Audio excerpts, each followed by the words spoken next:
तो हमारा next chapter है रिवीजन के लिए मैट्रिसेस। मैट्रिसेस मैथ्स में एक डिपार्टमेंट है या एक टूल कह सकते हैं हम लोग, जो क्या करता है डिस्क्रीट डेटा जो भी होते हैं हमारे ऑब्जर्वेशंस जो होते हैं उनको अरेंज करता है ये। ठीक है सर, अरेंज करने की आवश्यकता क्या है? अब जैसे मान लो किसी कंपनी में हो तुम, एक कोई तुम्हारे पास एक क्या है प्रोडक्शन हाउस है जहाँ पे तुम रॉ मटेरियल्स को मंगा रहे हो। एग्जाम्पल ले लेते हैं, कोई ऑटोमोबाइल का क्या है तुम्हारा एक मैन्युफैक्चरिंग है, गाड़ी वगैरह बना रहे हो तुम। अब अगर कोई भी ऑटोमोबाइल गाड़ी जो भी बनाते हैं उसमें एक चीज़ याद रखना कि सारे के सारी जो भी उसमें कंपोनेंट्स यूज किए जाते हैं वो अलग अलग कंपनी से मंगाई जाती है। जैसे जो बाइक वगैरह यूज करते होगे, अगर सपोज हीरो की बाइक यूज कर रहे हो तुम, तो पहिया हीरो का नहीं लगा होता, टायर एमआरएफ का लगा होगा, सीएट का लगा होगा या अपोलो का लगा होगा, अलग कंपनी का है। तो इसी तरीके से क्या होता है, एक जो भी हमारी कंपनी है, फॉर एग्जांपल हीरो कंपनी जो है वो क्या करती है अलग अलग वेंडर्स से सामान मंगाती है, अलग अलग वेंडर्स से। मतलब एमआरएफ को ऑर्डर दे दिया कि इस डायमेंशन का 24/1/6 का टायर हमको चाहिए 500 पीस, मोटा टायर चाहिए 1000 पीस, है ना।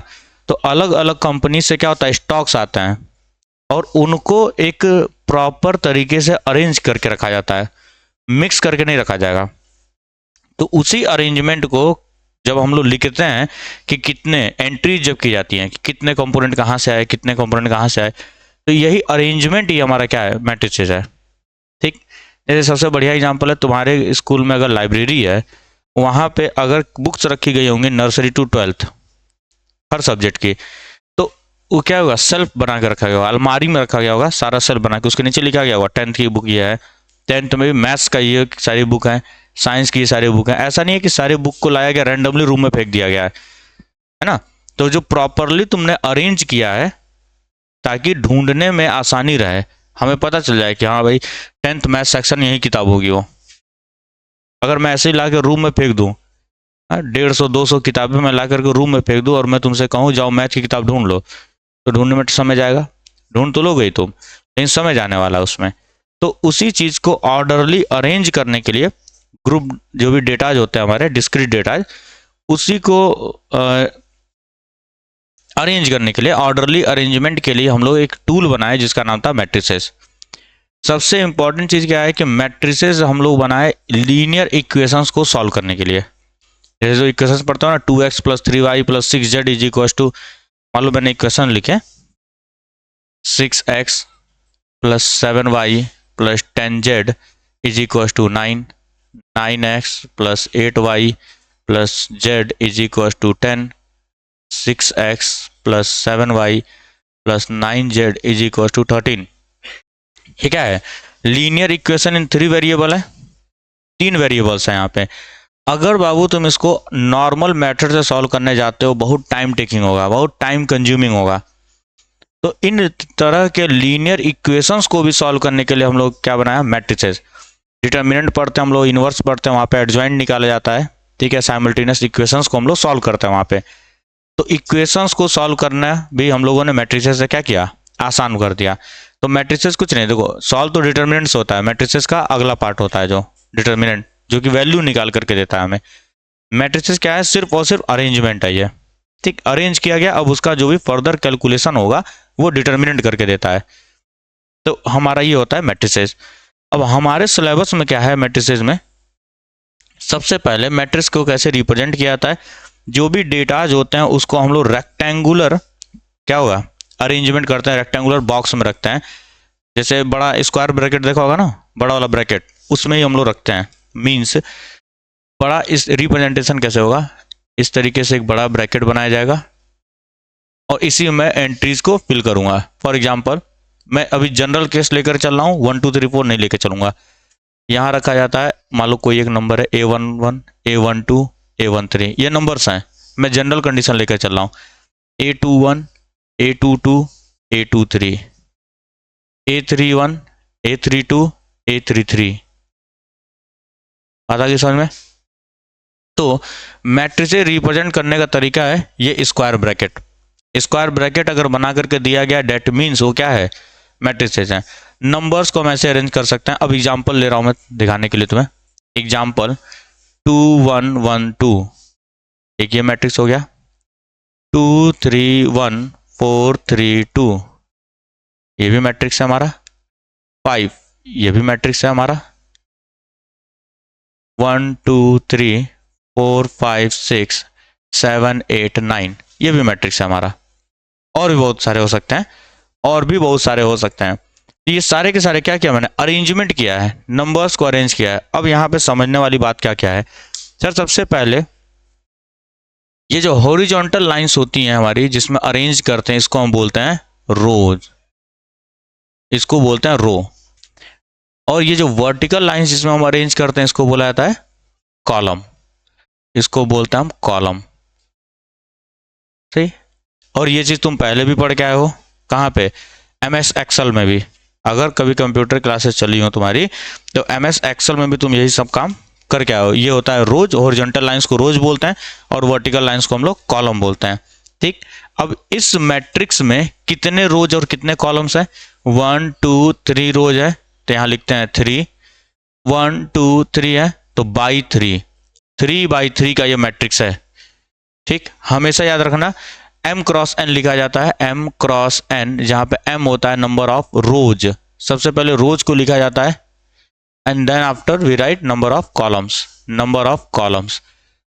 इसी को बोलते हैं हम ऑर्डर ऑफ मैट्रिक्स। तो ऑर्डर ऑफ मैट्रिक्स क्या हो गया, ऑर्डर ऑफ मैट्रिक्स का मतलब होता है साइज ऑफ मैट्रिक्स। क्या साइज है, ऑर्डर क्या रिप्रेजेंट करता है, साइज ऑफ मैट्रिक्स को, मैट्रिक्स का क्या साइज है।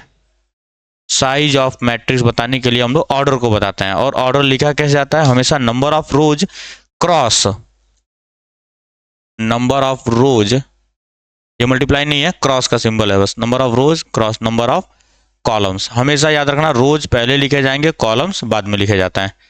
ठीक। अब अगर मैं तुमसे कहूँ समझ लो पहले यार, समझते नहीं हो तुम लिखने लगते हो। सबसे पहले नंबर ऑफ एलिमेंट्स अगर मैं बात करूं, एलिमेंट का मतलब क्या हो गया, एलिमेंट का मतलब क्या होता है, ये जो लिखे गए हैं नंबर्स, जो लिखे गए हैं, number of elements in a matrix अगर पूछा जाएगा तो क्या करते हैं, रोज इनटू कॉलम को मल्टीप्लाई कर देते हैं।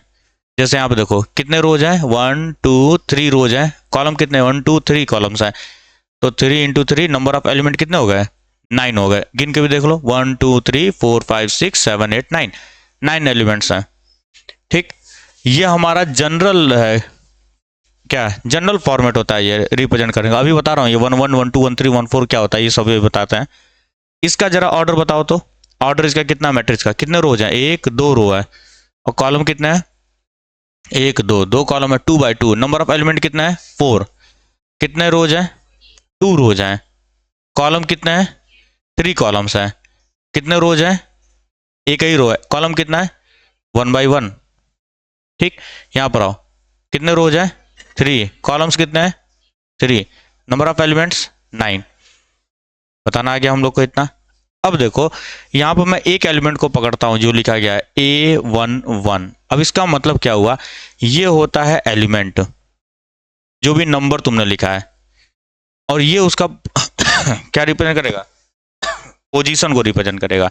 किसको रिप्रेजेंट करने वाला है, पोजीशन को। जिसमें पहले जो लिखा रहता है ये बताता है mth रो किस रो में है, और जो बाद में लिखा गया था क्या बताता है, nth कॉलम किस कॉलम में है। ये लोकेशन बताने के लिए हम लोग यूज करते हैं। जैसे AP जब पढ़ाया जाएगा तो वहां भी हम लोग A1 A2 A3 लिखते थे, जहां पे A क्या होता था, टर्म को रिप्रेजेंट करता है, और 1 2 3 4 क्या करता है, उसके लोकेशन या पोजीशन को रिप्रेजेंट करता है। सेम उसी तरीके से, सेम उसी मैनर में हम लोग यहाँ पर भी ये लिखते हैं। A11 क्या बताता है, सर पहले जो लिखा गया हमेशा याद रखना, पहले रो होता है उसके बाद कॉलम आता है, कहीं पर भी देखोगे तुम। ठीक है, इतनी बात हमको समझ में आ गई है। एलिमेंट के बारे में भी हो गया, इंडिविजुअल एंट्रीज या नंबर्स जो होते हैं उसी को एलिमेंट बोला जाता है। ऑर्डर भी हम लोग समझ गए हैं। आगे हम लोग का जो टॉपिक है वो क्या है, टाइप्स ऑफ मैट्रिसेस है। अब मैट्रिसेस कितने टाइप के होते हैं, ठीक, यहाँ तो कोई डाउट है क्या, इसमें कोई डाउट नहीं होगा। सिंपल ये रिप्रेजेंटेशन है, मैट्रिसेस सिंपल एक रिप्रेजेंटेशन है किसका, डेटा और एंट्री का। जैसे अब देखो कंपनी कैसे बनाती है, कंपनी का मैं बता दे रहा हूँ तुमको। कंपनी ने मान लो बनाया टायर का मैट्रिक्स, टायर का मैट्रिक्स बनाया। अब अगर हीरो की तुम बाइक खरीद रहे हो बालक, तो सिर्फ उसमें MRF का ही टायर नहीं लगा होता है। कई हीरो में देखोगे सीएट का भी टायर लगा हुआ है, कई में अपोलो का भी टायर लगा है, ऐसा नहीं है हीरो केवल और केवल एमआरएफ का ही टायर लगा रहा है, वो सारी कंपनी से टायर मंगाता है। तो कैसे लिखेगा देखो यहाँ पे, सबसे पहले लिखेगा 24/1/6, जो भी साइज का वो मंगा रहा होगा, जिस भी साइज का, मैं ABCD लिख देता हूँ साइज को, जिस भी साइज का वो टायर मंगा रहा होगा, अब वो साइज का नाम लिखेगा। मान लेता हूँ मैं साइज A, साइज B और साइज C। सपोज करो एमआरएफ से मंगाया उसने, सही है, C8 से उसने मंगाया और अपोलो से उसने मंगाया। आती बात समझ में? तो मान लो A साइज का एमआरएफ से उसने मंगाया 500 टायर, तो यहाँ लिख देगा सिंपल 500 टायर। अब देखो पढ़ने में आसानी होगी कि नहीं होगी, A साइज का टायर एमआरएफ से कितना आया है, 500 आया है, और एमआरएफ से B साइज का मान लेता हूँ 200 मंगाया और इसका 100 ही मंगाया। C8 से मंगाया मान लेते हैं 1000, फिर से 500 मंगाया, 200 मंगाया, फिर से मान लेता हूँ 100 मंगाया, इससे 50 मंगाया, इससे 20 मंगाया, इससे। आ रही बात समझ में?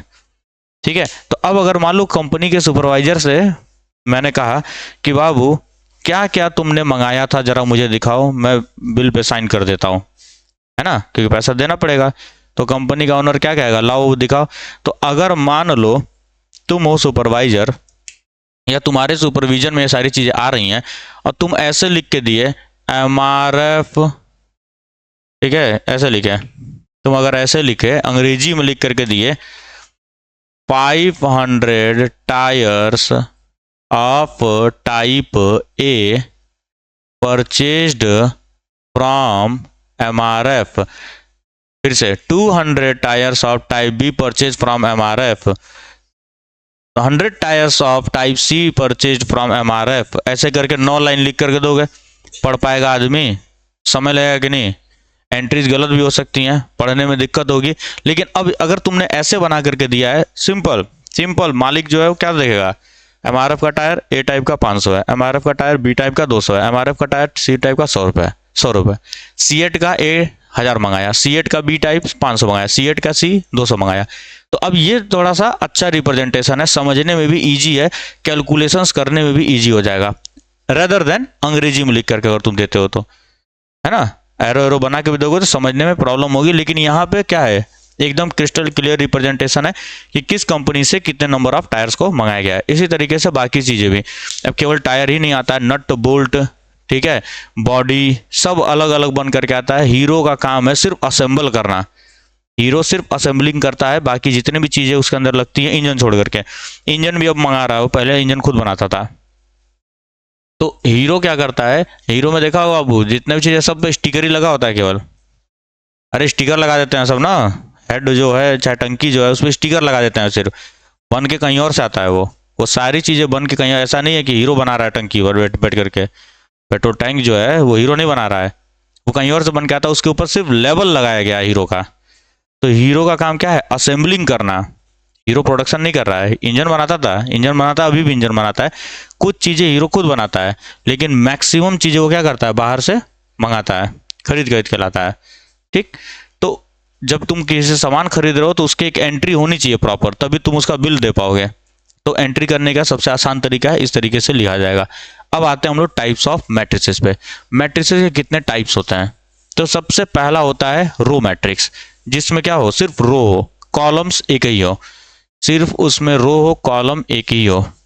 आ रही बात समझ में? तो सबसे पहला जो मैट्रिक्स हम लोग पढ़ते हैं वो है हमारा रो मैट्रिक्स। रो मैट्रिक्स का मतलब एक रो होगा और बाकी कॉलम्स होंगे, रो मैट्रिक्स। सबसे पहला होगा रो मैट्रिक्स, नाम से पता चल रहा है। अच्छा, मैट्रिक्स होता है सिंगुलर, मैट्रिक्स होता है प्लूरल फॉर्म। अब देखो इसमें क्या है, मतलब वन रो होगा, वन रो, एक ही रो होगा। मतलब कैसा दिखेगा ये, मान लेता हूँ 1 2 3 4 ऐसा कुछ होगा, ऐसे होगा। ठीक, इसमें देखो नंबर ऑफ कॉलम्स कितने हैं, 4 कॉलम्स है ना। वर्टिकल लाइंस जो होती हैं वो कॉलम्स बताती हैं, और हॉरिजॉन्टल लाइंस क्या बताता है, रो को बताता है। कितने रो हैं, एक ही रो है। कॉलम कितने हैं, 1 2 3 4, 4 कॉलम्स है। तो जब भी एक रो होगा तो उसको हम बोलते हैं रो मैट्रिक्स। सेम इसी तरीके से कॉलम मैट्रिक्स आता है, कॉलम मैट्रिक्स। कॉलम मैट्रिक्स का मतलब क्या हुआ, जिसमें एक कॉलम होगा, वन कॉलम होंगे, वन कॉलम मतलब ऐसा कुछ होगा, 1 2 3। रो कितना है, 1 2 3, 3 रोज है, लेकिन कॉलम कितना है, एक ही है, तो कॉलम एक ही रहेगा। ये बात भी हमको आती है समझ में। उसके बाद तुम्हारे में दिया गया स्क्वायर मैट्रिक्स। अब नाम से ही पता चल रहा है, स्क्वायर का मतलब क्या होता है, जिसके सारे डायमेंशन सेम होते हैं। तो यहाँ पे डायमेंशन का मतलब क्या हो गया, नंबर ऑफ रोज बराबर number of columns. Number of रोज को हमेशा m से रिप्रेजेंट करेंगे और नंबर ऑफ कॉलम को n से रिप्रेजेंट करेंगे। ठीक है, तो नंबर ऑफ रोज कितना जाएंगे, 1 2 3 4, कितने रोज हो गए, 1 2, कॉलम कितना हो गए 2। इसी तरीके से 1 2 3 4 5 6 7 8 9, कितने कॉलम है, 1 2 3, सॉरी रोज कितना है 1 2 3, कॉलम कितना है 1 2 3। तो जब भी number of rose number of columns बराबर हो जाते हैं तो इसको हम लोग बोलते हैं स्क्वायर मैट्रिक्स। रेक्टेंगुलर मैट्रिक्स का मतलब क्या होता है, अब देखो रेक्टेंगल का मतलब क्या होता है, जिसके दोनों डायमेंशन बराबर, एडजेसेंट डायमेंशन बराबर नहीं होते हैं, अपोजिट वाले बराबर होते हैं। रेक्टेंगल का मतलब क्या होता है, सामने की साइड बराबर होगी, एडजेसेंट साइड बराबर नहीं होते हैं। मींस रेक्टेंगुलर में अगर बात करूं 1 2 3 4 5 6, नंबर ऑफ रोज कितने हैं 2 है, नंबर ऑफ कॉलम कितने हैं 3 है, ये बराबर नहीं होने चाहिए आपस में।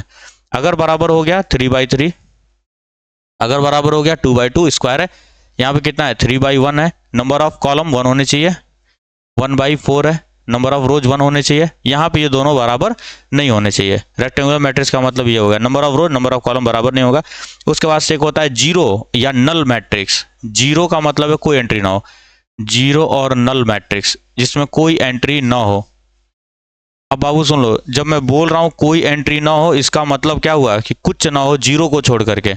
जीरो, जीरो और नल मैट्रिक्स का मतलब क्या होता है, जीरो मैट्रिक्स इसको बोला जाता है। जीरो मैट्रिक्स को हम लोग देखो जीरो से रिप्रेजेंट, ओ से रिप्रेजेंट करते हैं, और ये क्या होगा 0 0 0 0। और याद रखना है एक चीज को, हमेशा ये क्या रहेगा, अच्छा वैसे भी दिया गया है, ठीक है।